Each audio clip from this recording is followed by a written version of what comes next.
All right, everyone. Good morning, good evening, good afternoon, wherever it is that you might be finding yourself. I am so excited for today. So yesterday you already had a bit of an introduction, a teaser of what today is going to be about. And I am so happy to say that I have a very dear friend here and a huge inspiration for me as well in my life. We have Mooney here as our guest today. And this talk, as well as we started with yesterday, was all about surviving cancer and the awareness that's been brought to the special day dedicated to people who have been through this and who came out at the other side completely transformed with their own experiences, with their own challenges, and the stories and the experiences that comes with this that so many of us can only just imagine. And this is the beauty of why I have Mooney here today. He's going to be sharing with us a big part of his journey. Now, let me just quickly say hello here. Mooney, say hello.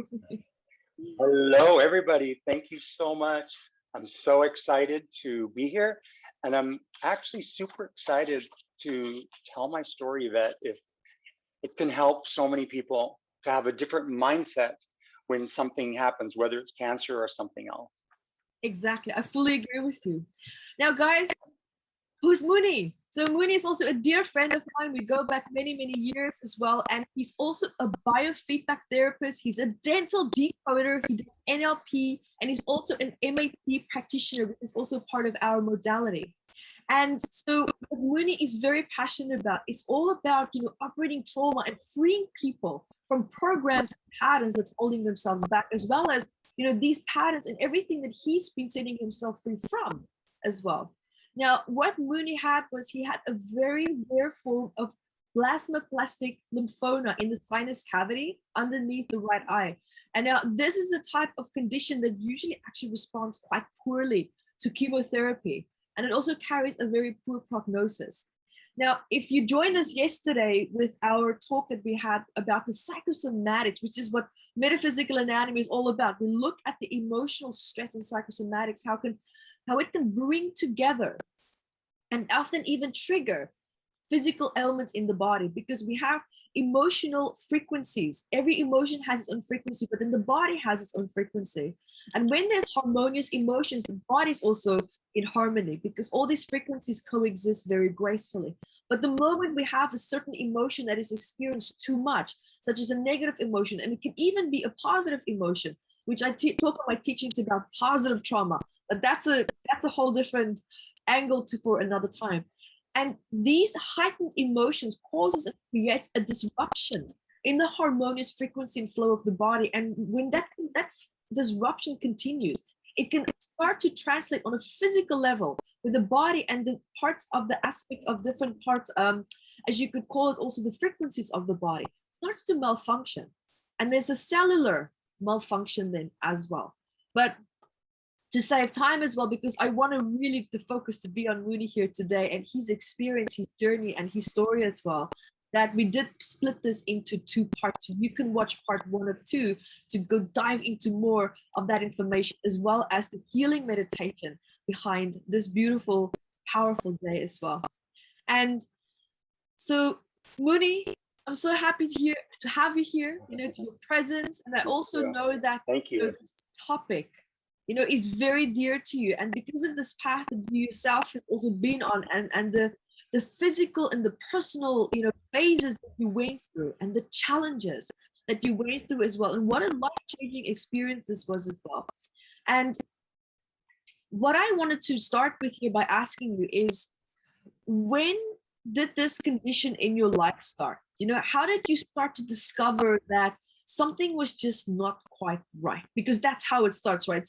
We don't listen when the body is happy. We only listen when there's a pain point, when there's discomfort, when something was wrong. So when did your body start to pull your attention in on this? There's 2 answers to that question. One is the answer I have now currently, and the other answer is I had 2 years ago. And that answer is, I was helping a friend of mine, Nicole, who was very sick, do a suicide in the hospital. She had cancer, she had stuff. So it's legal in California to do the death with dignity. It's called the law. So I kind of midwifed her every day to help with the paperwork and all this stuff. And she had cancer also. And at the end of it, I started feeling something. And the doctors chose this day that they said, okay, here's the day you can do your suicide. We did all the paperwork, it was proper. And then it was on my birthday. I thought, oh shit. I said, you guys, you can't have my best friend go on my birthday. So they changed it to afterwards. So there was something after that death. Exactly 6 weeks later, I had a tumor inside in my right eye that I couldn't, in my sinus, that I couldn't breathe. Parts of it were falling out. I had excruciating pain, and I went to 7 doctors. And the first 6 told me I was a hypochondriac and gave me Claritin. And I said, not, something's wrong. The 7th doctor, I practically forced him to do a biopsy, and he brought it back and said, holy cannoli, you have to get, now this is very serious. And it was exactly 6 weeks after we buried my friend. So it was this spontaneous tumor that just, to me, a cancer is the resolution of a conflict, because it's about survival. And so there was something going on inside me, the right side. The canine teeth go into your right sinus, that's father figure. So I had to roll my sleeves up and get to work. And this was scary. And so when I went to the hospital from the 7th doctor, I went to the hospital and I walked right in and I said, listen, I have this. They did the test. They immediately started me on chemo. Now, I would have never done chemo, but it was already going into the brain. So I didn't have time to decode it or to understand it or to look at it. I said, just give me chemo, and I'm going to navigate this. When you told me that you're going to take chemo, I'm like, this is serious. Knowing you, I'm like, this is serious. This is no joke, because I know that this is something that you would have, tried to take as a second option and to explore further. Absolutely. But it's like, it was like no time for that. Mm-hmm. Yeah. No time. So I went for that, and knowing all the numbers of chemo, how much it doesn't work, I knew the gravity of where this cancer was moving. So I said to myself, I'm going to navigate this like a sailor in the ocean who's in a stormy sea. I'm going to get through this. I'm not going to be like a sailor putzing around the bay. I'm going to dive into this and navigate this. And when I started chemo, the doctor said to me, we don't think you're going to live through the first week. So you should probably write a will, give us the passcodes to your phone, your computer, who can you call? Actually, this may not work because of this type of cancer. So what did that moment feel like for you? Well, it was amazing. My first instinct was for my doctor, you're wrong, because this is my body. And my first words were, I said to my doctor, I'll make a deal. I'll give you 40% control of my treatment, and I'll take 60% control of my treatment. And that's when I rolled my sleeves up. There was darkness after that, but I made that decision on the spot. I'm not going to go. I'm not going to be like my friend who I just buried 6 weeks ago. So in that moment, what I always do is I say, all right, dear spirit, God, Goddess, all that is, give me the tools that are perfect for me. And I went to work. I went through the first week in the hospital. I got my bearings straight. I had to accept what was going on. First of all, I had to be okay with it. It's not a fight. It wasn't a fight for me. It has to be peaceful, resolution. And then I went to work. Boy, did I go to work. You said something very powerful there. This is not going to be a fight. Because when you look at how the marketing for cancer treatments and everything is set up, and how to combat it, we have to fight it. It's like, it has a very aggressive approach to it, which is something that requires even more energy on your part if you're going to go into something with the fight instinct. And it's actually about managing and reserving your energy, your mental energy as well, because if your mental morale is broken down and depleted, your body is going to follow.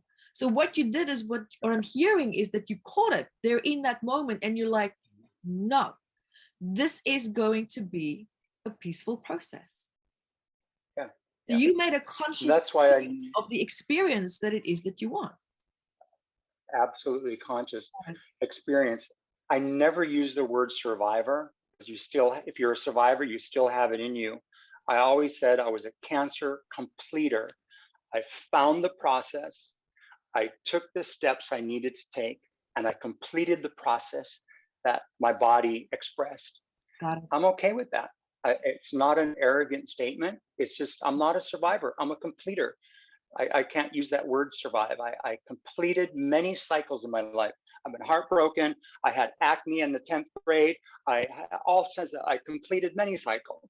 So this was just another cycle that I had to learn how to complete. Got it. Got it. Absolutely. And what happened for you after that? Where did you go from there? When I gathered my tools. So I found, first I had to look at, it's hard to say where I started. The first place I started was this book. I took your courses, and I had to look at, where does this come from? And if I could share something in the chat, please do. I'm gonna. You're welcome to share screen as well if you want. Can you pull it out of the chat? Let me see. Let's go. You open it, and it's right there.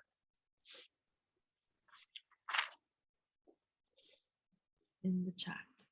Okay, it's quickly downloading. In the chat. Okay. And this was one of the first things I had to understand about who I was. Right. More than the expression that was happening in my body. Okay. Right. So let's, I'm going to share screen quickly so everyone can also see this here with me. And I'll just share it for a minute so that everyone can, so you can keep going. Tell us. Yes. So check that out. Look at how many things had to happen for me to become in this situation. 32 third grade parents, 2,048 great grandparents. Like, there's lineage lines. Wow. And I was the solution to all of this. So this is where I started. I had to wrap my head around, wait a second, this may not be mine. This may be an accumulation of many things. So that was my first part. Was I didn't go into, oh, poor me, what did I do wrong? Oh, I ate the wrong thing. I don't do that. That's not me. So I had to find out, well, where did this come from? And in Metaphysical Anatomy book, I remembered, kept this at my bedside. And I went through every page by page, the questions, the answers, and I wrote. I told one of my friends, just give me blue pens and black and white paper, because I'm gonna write like hell. And I would write and write. And when I looked at my ancestors, and I was, it's not me. This is not my responsibility. I'm gonna take responsibility for it, but it had to funnel down into me being the solution of all this other stuff happening. And that was my first concept to grasp, that there was trauma in the family. I love that, because that's also what I touched on yesterday, where the DNA lineage, it has its own way of filtering out what is problematic and what is holding the evolution of the DNA lineage back. And therefore, when you start to look at these things that can accumulating, it could be ailments, it could be psychological disorders, it could be emotions that is sabotaging that ancestral line from evolving. And this is, I mean, you see this in nature even when you look at evolution. Yeah. Yes. Yeah. I fully agree with you. And so that was my, and what I did when I stayed at a house, I had giant big giant poster boards on the walls, and I wrote on them in markers, in colored markers, and I created, you know, like the FBI, they create these, the red string and all the things are attached to the murder and the this and all that in the FBI board. I created this board on a wall. Right. And I looked, I crossed my arms and I looked at all of the ancestors and I went, wow, I was supposed to have this. How amazing. I have to navigate it, but this, I'm very special that I get to deal with this for my ancestors. So it was never the fight. So one day I did a symbolic act when I was ready. I did it in my backyard. I went out and I meditated and I did it, I think like at 5 a.m, right at when the sun was coming up. And I took my cancer and I put it in my hand and I said, thank you. You woke me up to something that's extraordinary. Now you're going to have to leave because I have to do the work here and I understand. And I had a conversation. What I did metaphorically in my head was I went into my spirit and I went into the spirit of my cancer and we had a talk. And that spirit of cancer was the spirit of my ancestors. And I had to put myself in that situation to understand it, of like, this was happening. Whether I would have lived in Hawaii and been a hula dancer and snorkeling, doesn't matter. This was going to happen. So I wasn't in the wrong place. I was in the right place at the right time to be able to dissolve and resolve everything that was funneled into me. And I did an interview recently about chemo, and because I never threw up, I never did anything, and I said chemo was a cakewalk because I found programs and products to use that I never got sick. I never threw up. I was working with alkaline in my body, hardcore, of finding magical things. I was using biofeedback. I was reading metaphysical anatomy every day for 8 hours a day. And I was answering those questions and I answered them again and again. And then it wasn't just cancer, it was like, well, sinus. And then it was my kidneys hurt. And I decided to take the time I needed to get to know me instead of running. And health is something you move toward. Cancer and health is what you move towards. You don't run away from something, you move towards it. So I wrote up a list also of 7 steps for healing, and I had to follow those steps and answer questions. What are the messages my higher aspects are trying to give me? So I had to write, what are the messages in my body, the higher self, what's going on? What is the feedback I'm getting? What was the feedback that the illness gave me for myself? Okay, I had to get very real with that. It wasn't, oh, I'm going to do it in 1 hour. It took weeks. Who cares? I was on chemotherapy. And then I said, I want you gone in 2 months. Even though the doctor said you have 6 weeks of chemo, 6 months, sorry, of chemo. I said, okay, it'll be gone in 2 months, but I'll still go through it because they still put fear and you're still part of the system. I'm okay with that. And in 6 weeks, my tumor was completely disappeared. So that's the end of it.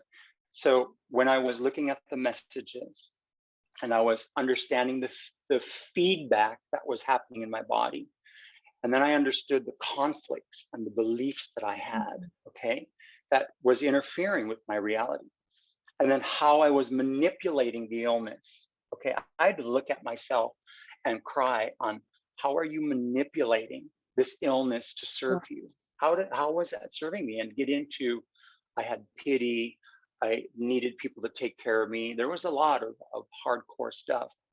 And then I did some more steps, and the most important one is when you're ready, you choose your tools. Right. So I turned everyone off. I actually told people, I said, you buy me blueberries every week. You buy me, I farmed out what everyone needs to do for me, but don't talk to me. You I built don't a want, support system. You built the support that you needed, because so many people support others and they think, oh, well, I'm contributing, but it's not the kind of support that they need. And ultimately, for me, that's still not feeling supported. So not feeling supported. Yeah. fantastic that you formulated and you actually expressed and you build the support system that you needed, and not for others to decide what that should be. And that it's great that you created the people that allowed you to express that and for to receive that. Mm-hmm. And it was the worst thing you can ask someone who's going through an illness, cancer, is, oh, if there's anything you want, let me know. That's toxic. It's an ego statement to make you feel better. So I recommend create what you need. I told my friends, okay, you buy me watermelon. My friend in Israel, I said, you buy me stem cell pills once a month so I can take pills. And then my friend in North Carolina, you buy me this water, $50 a month. So I created a support system so I didn't have to worry about what I'm going to eat. I was able to dive in. And in that moment, when you create the support system, I made the most important decision. This was the dark night. The most important decision was to return back to hell. It's easy not to, but it was going to be a long road. And I made the decision to turn back to hell because I have a support team. Now, interesting, I grew up never having a support team. And my ancestors, when I looked at that chart, my parents never had support teams, and my grandparents never. Wow, you broke this. I broke cycles, many cycles. So I built a support team, and then I basically didn't even speak with people very much. I went to work on my own. I spoke with people who were healers, who had a modality. I didn't listen to a lot of people. Oh, take lemon juice or do this. I cut people off. This was my personal journey, and everyone, I understand they want to help and they want to feel part of it, but it wasn't theirs to help or feel part of it. So I was very selective on who, and I had to build that. And then I made that decision to go. And then after that, you make the decisions and then you participate in your healing. You don't lie there and say, oh, Evette, heal me, or, oh, someone heal me. No, you get into it. You heal, you read, you write, you follow. You do that, you follow what other people control. You have full control, and it becomes a spiritual control also. Illness is not just about the physical body. It's about the mental body, the emotional body, and the psychic body also. So all of those have to rise equally. I have to be very, and again, they told me I was 6 months to chemo. I had 6 months to take care of my shit. So there wasn't a hurry. I was tired, I went to bed. I didn't rush. This wasn't something to rush. It took how many? 2,048 grandparents. It took 900 years maybe. It's okay. It's not going to be solved in a day. Like that's fast. Yeah. I'm not that powerful. And then when I got going, step six was to go deeper. Now that I've learned stuff, so let's review. Let's move that aside and go deeper into the meanings and my expectancy is and all that. And then I had to reopen the book again and answer the questions and answer. I did biofeedback. I did metaphysical anatomy. I did an alkalining water product that one shot 3 times a day, very powerful for the stomach. I remember one night getting chemo, I was telling the nurse, like, could you like speed it up because I'm going to a concert and I have an Uber sitting outside. And she's like, oh, no, because you're gonna, your immune system. I was like, oh my God, you got to give me a break. And I was like, I made it to the concert just in time. And I dance. It's like I never went down, and I never allowed myself to go down. But and it wasn't false. It wasn't a false narrative. I actually felt great. I was doing the things that made me feel awesome. Yeah. And I just had to clean. It was like a spill. I had to clean it up. So, Mooney, as with all challenges, regardless of our positive mindset and our determination and our morale, there is a dark night of the soul through all of these phases. It's an unavoidable process. What would you say was your darkest moment during this process? Oh my God, there were so many. There was, I'm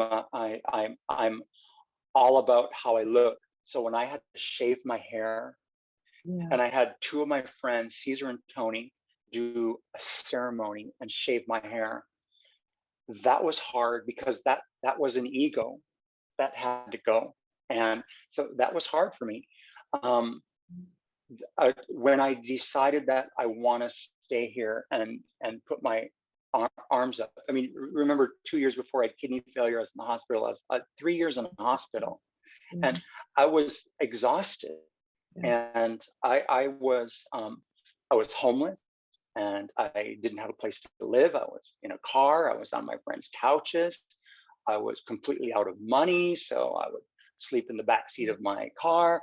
And that was dark. It was when the dark night came, it was, you're down at the bottom. I couldn't get any lower, but I would still get up and go to the store and wear a suit jacket. But it was the dark night still. It was deciding to live. It was deciding that you have work to do, and you have to get rid of this. You have to dig, and I don't know where it comes. I have faith. I believe in spirit. It's going to show me. So I just did one step at a time. I didn't waste my energy on thinking 10 steps ahead. It was when I made a decision to return back to health.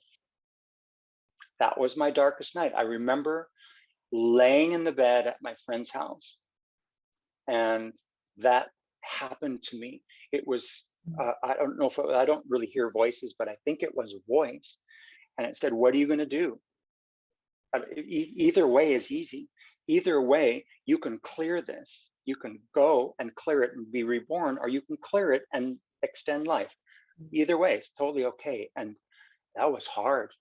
And I didn't make an instant decision. I sat there and I thought about it like, wow, it took everything for me, maybe 15 or 20 minutes to actually make that decision. Because my spiritual side was like, oh yeah, you can die and be reincarnated, and I'll see all my friends again, and I'll be a baby, and I've done it a million times. Who cares? Right. The easy way out, because this tumor was crawling into the brain. So it was a fast and easy way out. That would have been like poof. And I laid there for 20 minutes, and I had to decide that no, I'm going for this, and I'm gonna call in everything. And it took me that long to decide that. It wasn't as fast as I thought, because my ego was like, oh yeah, it's gonna be fine, but it wasn't. I had to realize, I looked at myself and said, you're not well. Yeah. You're not okay. You have stuff. Not only are you having this thing happening to your brain, but you've got 2038 ancestors you need to decode. Like, are you up for this? Yeah. And I had to sit in that. And when I made that decision, I wept the whole night long. It was a decision to live.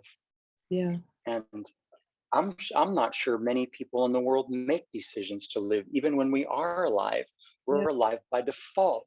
Exactly. So it was profound to make a decision. Wow, what a gift that was. What a gift. I love what you said, Mooney, because when you look at the way that we live our lives, like we get up, we're going to go to the kitchen because we're thirsty, we want a glass of water. It's like automated type of behavior. We don't consciously I'm putting one foot in front of the other. I'm touching this fridge door that feels a little bit cold. I'm opening up the fridge. Wow, I'm conscious of this beautiful cold breeze coming on my skin. Now I'm touching the water and enjoying that cold water coming through. Like in most of the time, there's that emotional numbness and disconnect because we're so focused on problems and escaping life that we don't really take in what it is that it has to offer. And your experience has completely turned that inside out for you. I experienced it, and I remember when I would go to the hospital, the nurses would always make my appointments at the end of the day, and I didn't understand why. Like, oh my God, it's such a long day because you had to sit there and get chemo. And it's because when I was there, everyone would leave, and I would be the last patient, and all the nurses would sit around me, and they would look at my chart, and they would say, "This is impossible. What are you doing?" And all the nurses wanted to know.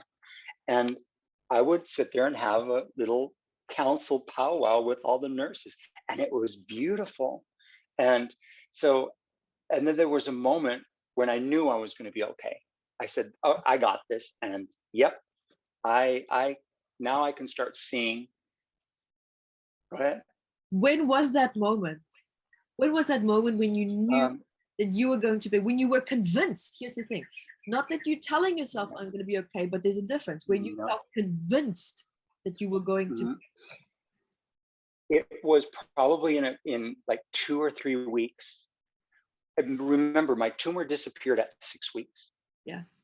Which is 2 months, and they were not expecting it. And so it was then the nurses were coming around and saying, "What are you doing?" And it was that support that I went in and said, "Yes, you're right. Listen to your audience. You're right. I'm not alone in this. Okay, I've got it. These I'm going to allow all these nurses to love me." Yeah. And I'm going to allow that to happen. And so they were kind of like the team that I would go to. And I remember one night when I decided that this is it, I remember getting chemo, and I said to the nurse, she was there, they were so great. I said, "This is a privilege that you hopefully are not going to have, the feeling of a toxin going into your body and going through your body. And I know I'm going to be on the other side, but this is a privilege that I get." Yeah. So I feel it. And it wasn't arrogant. It was, I just wanted to share that. And of course, the nurses were crying and they're like, "This is so crazy." And I'm like, yeah, it's wild. I knew at that moment that it's all going to work out. Yeah. And I'll finish the course. I'll finish the process. I'll take my time. And step number 7 in my 7 steps of healing is move back into your dynamic aliveness. I love that. Move into it. So don't get stuck there. Move into the aliveness. And that's when it was after 2 months in that moment, I started moving into my aliveness. And I went to rock concerts, I did stuff, I never threw up, I was running around, I respected the process. Yeah. I was never arrogant with the doctors. I respected their process because you're in a hospital and that's okay.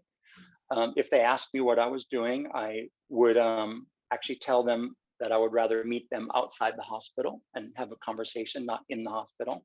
I respected their territory. Right. And so I didn't want to be arrogant or, "Oh, I'm so good," or "I'm so," no, that had nothing to do with it. That ego was gone. So it.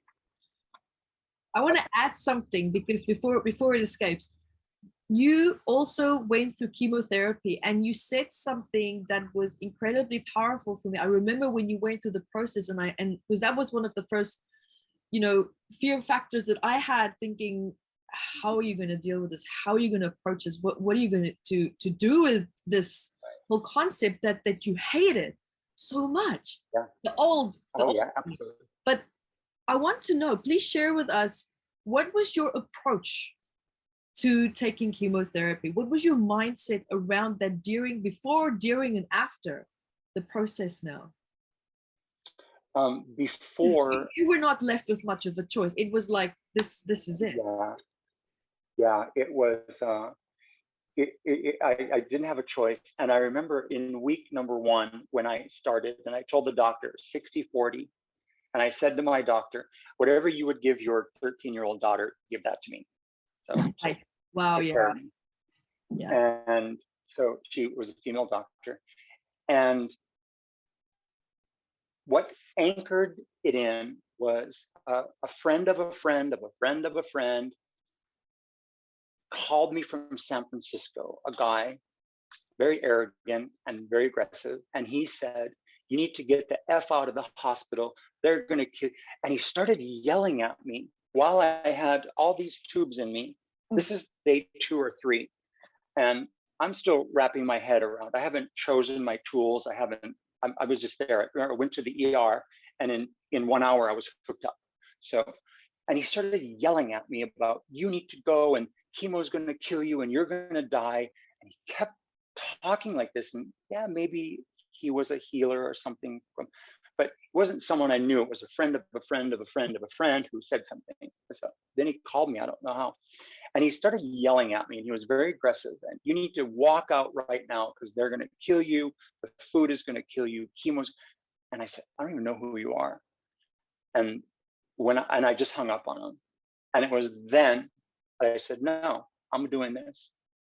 That was kind of a message for me of no, stop, don't do that. Just stick to it. Just if you're going to drive on the road, drive on the road. Yeah. If it's bumpy, just drive slow. And our bodies are so magnificent that we can handle, because after I finished chemo, then the cleanup crew had to happen. I had to figure out, how do you get rid of chemo out of the body? How do you repair the cellular tissue? How do you repair the degeneration? You know, how do you remove all that toxins from you? You can't walk around with, you know, when people have cancer, they have edema, so you can see there's a swelling in their tissues. I didn't have any of that because I went right into detox mode, hardcore. So it was that guy that gave me that phone call that made me commit, instead of someone just yakking in my ear who I'm sure had great intentions and spiritual, which is the road I would have chosen. But I made a choice. I'm going to do it. I just have to share this, because what I remember you saying when we talked about chemo, and something that is so incredibly powerful, and that I wanted to share for other people who might be in a situation where they also now found out, and it's, you know, there's not even much of a discussion of like, let's brainstorm this. It's to the ER now, which was your case. And what I absolutely love that you said about chemo was, this was my healing water. Yeah, it was my healing water. Do you remember that? And it was, like, wow, Mooney, this was so insightful, because you're changing something that is perceived and feared as toxic. And you're like, no, my mind is telling me that this is healing water. This is going to support my body. My body is going to respond to it very gracefully. And I also personally think, despite what you use, your mindset around how you felt about this drastically affected how it affected you on a cellular level. And thank you for reminding me of that. I completely forgot. When they would, I would never forget that. That was, it's like, wow, this is insightful. When they would prepare the chemo, and you know, you're in a room with like 50 people, so they prepare it and all this stuff, and I would have them put the bag, and I would put my hands over it, and I would talk to it like, this is my healing water. And then I would talk to my body, and I would say, you're going to be receiving this, and only use what's appropriate, and what's inappropriate you cannot use. That's get rid of it. And I did it every time, so the nurses would know that they would have to bring it early, and I would talk to it, and I would say, hey, I did a ritual every time. Now, I know, reading Bruce Lipton's Biology of Belief and all that stuff, that our cells listen, and our cells listen to when you wake up in the morning, you stand in front of the podium and you and you talk to 52 trillion cells and you say, all right, cells, here's what we're going to do today. And I Love had it. to do it. And so I forgot about the healing water. I made it my healing water. Because your intention is like giving instructions and structure to your body as to how you would like it to act, especially during these moments where your body is feeling confused, it is feeling overwhelmed. And then you're stepping up and you're like, here's what, okay, so you're confused and that's okay, but here's what we're going to do now. Here's your structure for today. Here's your instructions for today. Here is our intention collectively to work together today. And this is how we are going to show up. Yes. Yep. Yep. You use give that intention structure. quite a lot. Yeah. I used intention and I used expectancy a lot. I expected my cells to respond. I did not have self-doubt at all. I used expectancy. I love that. That's powerful. That's very powerful. Yeah. I would love to know, so from that moment, when you said to the doctors, you said there was a 40-60% in terms of, involvement. I would love to know, where did that other percentage go? If you feel comfortable sharing, I would love to know what is it that worked for you? I just want to hear your journey. Whatever you feel you would like to share with us about that. I'm not sure I understand the question. Outside of the what hospital. other percentage? So I took 60% of it, of my healing, and I allowed her 40, which was chemo, blood work, following a protocol. What was your 60%? That was decoding where this may have started transgenerationally. It was decoding what cancer was. It was decoding what sinuses meant. It was literally reading your book, another book, doing biofeedback. That was my 60%. It was drinking a water, 1 ounce 3 times a day, that made my body alkaline. Okay. It flipped the alkaline. It wasn't just tap water that you drink alkaline. It was a specific shot that flips the alkaline of the body. So here's an example. On the 6th month after my last dose of chemo, I would take shots in the spine because they were giving me chemo in the brain, just in case. So of course I'm going to do it. So I had a new doctor and he gave me the injection into my spine I was doing 3 types of chemotherapy that could kill a horse, and I was walking. And I asked him, I said, listen, I know this is not protocol, but could you give me a vial of my spinal fluid? While you got a needle in there, can you take out some spinal fluid? After a long story short and a lot of charming, he gave me a vial of my spinal fluid, and I left the hospital and I called a friend of mine who took my spinal fluid to 3 different labs, and they tested the pH. And here's what's crazy. With chemo, my spinal fluid was 7.35 pH. My body was not harboring anything at all. It was working so well and that was after 6 months of chemo, my pH in my body. So I discovered all those tools and I did them every day. I talked to my cells. I read the books. I drew on the wall my ancestors. I drew my emotions and my feelings. I did the research in the book. I connected the dots. Asked Diane and Mike, who you met. I had lines and tape all over the wall, and I could see my whole world that I was participating in for generations. At the end of it, it was like, well, I'm kind of bored with it. It's like, I need to move on. I'm bored trying to heal this. It kind of, I think cancer just shrugged its shoulders and said, you're no fun. Wow. I went, yeah, I'm not. Yeah, I'm not playing that game. Yeah. So Mooney, what is it that you're doing in your life right now? What is it? Where are you finding yourself now? Oh, life is so amazing. I just took today another course in dental decoding, which is so fascinating, reading the teeth and the roots and all this stuff. So for example, my right canine on my right side has a high root, and that has to do with the obedience of a father. And my father was, of course, a monster. And so it was already where the resolution happened when I was resolving conflict. So I'm learning about that. And for the whole pandemic, I spent this whole time doing courses and classes and reading and studying to move into like decoding trauma. Is so important. And I have such a personal experience on what it takes and to identify an exact trauma. It's not, well, it could be, it's such an exact science or teaching. And I love it. I love it so much. And it's so beautiful. And I have so much compassion. And when I speak about cancer or 3 years in the hospital, I don't have a trigger anymore, because it's like talking about the 10th grade. I had pimples and I was ugly. So I'm not triggered anymore. And I feel I'm separate from that, so I can help people. And I have compassion. So when someone goes through something, it's like, what a beautiful experience you get to have. And so I have peace. I have so much peace and so much confidence in my life. And I feel like so much power for me. And by keeping myself healing and moving, then I'm just a lighthouse for everyone around me.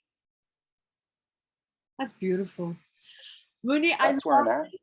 I absolutely love this. So people can also find you because you are a practitioner. If people would like to have support from you, there's so many things that you do and that you offer as well. Absolutely, yeah. And sometimes what I've been doing is also consulting with people who have been maybe going through cancer, or even something that's non-cancerous, but cancer seems to be a biggie. Is sometimes you need to know certain things. Like it was when I created a support system and I said, you buy this, you buy that, you pay my phone bill, can you? And I did that, and I had no stress in my body. I showed my body what it was like to have support and not have stress. So in consulting, I've done a lot of consulting and speaking on people when they move through a process like this, how to take charge and just give them a strong push, like do it. It's amazing. It's a great journey. And if you don't do it, it's also a great journey.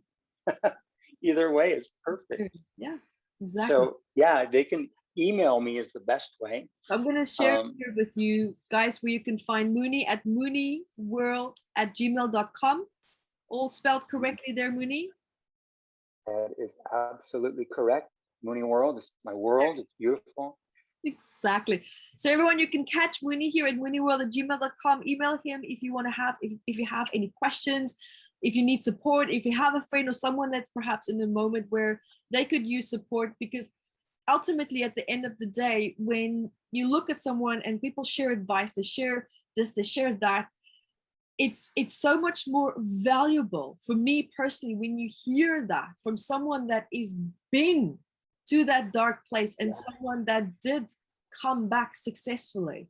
And I think you serve as such a beautiful example and foundation for people to copy, to build their foundation on as well, and to find themselves again, because ultimately it's about making a conscious decision to live. You have to choose your health. You have to be aware of where is your mindset, where is your thoughts going to, because that is what the universe is consistently responding to, and your body is cellularly responding to that as well.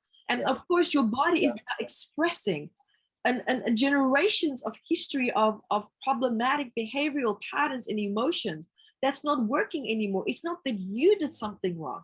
The body's just saying, listen, in order for this DNA lineage to evolve, this needs to come out. My load is so heavy, I don't want to continue forward if this is what it's going to look like. So let's it's so beautiful. It's so beautiful. And one other thing was so important for me. One thing that was so important for me was, I would say, in the spiritual world, we have a lot of people that maybe are spiritual and they're warriors and they have modalities or tools. And when it comes time to fight or flight, they chicken out. And So the part of me that said, like, all these books, I said 100%, I'm in. I have to be in. I have to be in. I can't listen to anyone else. I can't listen, because there were many spiritual healers that cut out of my life. Get out, get out, get out. I had to know that your research would guide me. I had to know that this research would guide me. I had to know that. I had to know it in the bottom of my heart and believe it. And so I put my hands up and I went for that. I didn't, not for one moment, have self-doubt when I made the commitment. Yeah. I'm going to test to, it works. Yeah. Our bodies are just the solution to so many things. Mm-hmm. And I also love what you said. I just want to recap. You said that cancer is the end result of conflict resolution. Yeah. And that is and that's very true. I have to agree with you, because at the end of the day, when you do look at an ailment, when it's surfacing, normally what you see in that person's life is things are actually going much better than what it did in the recent past, where you would have thought that the ailment should have started back then, but why is it starting now? Yeah. That's also called the active care phase, which a lot of people call in different modalities, where the body is now in that place where it's found its peace. It is now resolving, but it's almost like when you also do come to that place of serenity, where it's like, I don't have to fight anymore. The nervous system, the vagus, everything is starting to now rearrange itself. It's different parts in the body that's now still in that fight mode. It's like when you look at between the war, Pearl Harbor War, where these troops were still fighting on the island, and the war's been over for 20 years, and they were still finding troops who were in uniform, and they were like ready to fight. They didn't know that the war was over. So now we have to consciously realize that, but the body doesn't always realize it, and is now still trying to find that resolution. And now we have to come down and say, listen, because I actually had to call the soldier's troop from overseas to come over and tell him to release him from his duty because he refused to be released. And he was in the same uniform for 20 years, and that's what the body does. It's its job to support you, to help you, to help you to just process whatever wars it is that you're going through. It's designed to do that. But now it's doing that to such an extent where it stays in that state if you don't call it out and say, hey, it's over. It's over. Let's come back to peace. There's no more war anymore. And so you now, as that general, have to come down and relieve the body from its duty and say, the fight's over. There's nothing to fight against anymore. We are okay. You are released from your duty. You can now just retire and have fun with me in this journey called life. Yes. That was my last step, was the move back into the dynamic aliveness. And what the secondary benefits of cleaning up my cancer was, I got to clean up my money issues, my father issues, my relationship issues, my issues with body. I got to just say, while I'm here, let's keep cleaning. Like, wouldn't I want to be authentic now? And authenticity is what I'm striving for. We're 95% programmed from our lineage. We're 5% authentic. I want to be autonomous. So it was, okay, cancer is just not the only thing I can clean up. Let me go through and clean it all up. This is life overhaul. It's beautiful. It was. I was in boot camp. I was in boot camp, or summer camp. It was wild. And you did it. You absolutely did it. I did it. And what was amazing was, it's. Yeah. I cannot me too. I'm actually. I'm proud of myself. Also, I'm very proud of myself. And when I left the hospital, they wanted me to do stem cell treatments and be in the hospital for a year under a quarantine, because they're like, and the doctor said to me, you're not going to live a year if you leave here. I said, oh my God, like, who are you? Like, I wake up in the morning and talk to myself, not you. Yeah. And so that was already 2 years ago. And she's like, you'll never live. So I go and I check my stem cells, and they're like, oh my God, you have stem cells in your body whooshing. Like, yeah, it's okay. My body is there. It was the psychosomatic part I needed to clean up. And if I didn't clean that, she would have been right. Yeah. And you know, also what you said here, it's about talking to your body, not how some industries, you know, with professions, they talk at it. Here's your sentence. Here's what's going to happen. Here's how long you will live, body. That's it. It's like, no, that's talking at it. You're not talking to it now. It's like, okay, well, now we heard that news. How do we feel about this? How do we now move together forward from this, instead of just feeling like your body's a separate entity, which it's not. It's you. Right. It's who you are. Embody that. Yeah. And sometimes we have a disconnection of our body, so we don't realize we're talking at our body and not to it. And, you know, and that's what I love, because you corrected that. People were talking at your body, and you're like, no, I'm going to talk to it.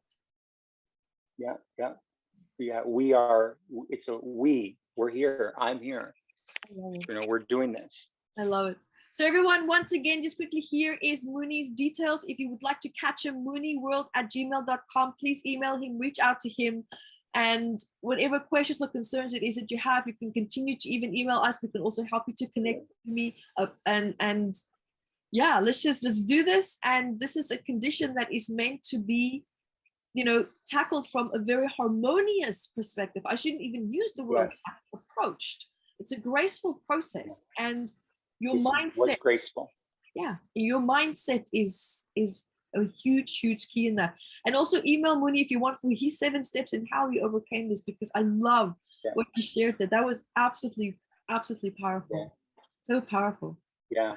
So Mooney, is there anything that you would love to leave our viewers with, and also for the viewers that will continue to watch the replay of this? Is there anything just from your side, if that you just want to share a message? Well, I would share a message that because of the time we're in, and post the pandemic and post 2012, the veil between the dimensions are getting so thin. When you start to peel the layers, the wind is always in the sail. When you start the process, doesn't matter what for, even if you're healthy and you think, oh, I want to, the wind comes into your sails. We're at a time in the world that God, Goddess, all that is, Spirit is there for us. So take this moment to transcend into a higher dimension, into a higher belief system, getting rid of old patterns and programs that we've had. And this is the time. This is the time. For me, it was perfect. 3 years of a hospital. It was perfect timing. 1 year of COVID. It was perfect timing. So I would say that, like, get into it, put down the TV and start doing some real work on yourself, because there's going to be beautiful times after, when we clean up patterns and programs. You see the world differently. Your filters changes. Yeah. My filters change. Yes. Yes. And you're right. It's like the filter on my car. I took the old one out and I reinstalled a new one. Yeah, exactly. I love it. That's the work. That's a whole class right there. Reinstall filters. Yeah. So Mooney, I cannot thank you enough for sharing this beautiful experience, this journey that you've been on, the highs, the lows, you know, this just the bearing it all. And, you know, for us to also remember that even if we're going through challenging times, especially with an ailment where it scares you to death, you're scared. We tend to isolate ourselves. We tend to want to deal with it on our own, not wanting support, because that's what we tend to do. In most cases, that's called our hiding instinct. And the most important thing that and one of many that I'm also taking away here from you, Mooney, and to share and to kind of like recap on that, is to allow support, but to create the kind of support that you need, and to have the self-worth to say, thank you for your support coming in, but it might not be what I need right now. This is extremely important to remember, because this is now not about you making other people happy and feel good about the support that they're giving you. This is now about you and what you need in this moment. Your energy needs to come back to you and stop worrying about making other people happy. 100%. Very good. Mooney, thank you so much. And we will be in No contact problem. with you again. And for everyone, reach out to Mooney, I love it. mooneyworld@gmail.com. Of course. And Anytime. absolutely. So we'll definitely be having you back here with us again. And we're going to have a wonderful time with many other different topics to jump into, because I just love your perspectives and how you're applying what you've learned throughout your life and how you're applying that to your life, your everyday life. You're actually living Every day. of what you've learned, and that becoming your new life journey, and you're implementing that. Yeah. So everyone, thank you so much Beautiful. for being here. Mooney, thank you so much. And everyone, My until next pleasure. time, be the light that you are. Yay. Love you guys.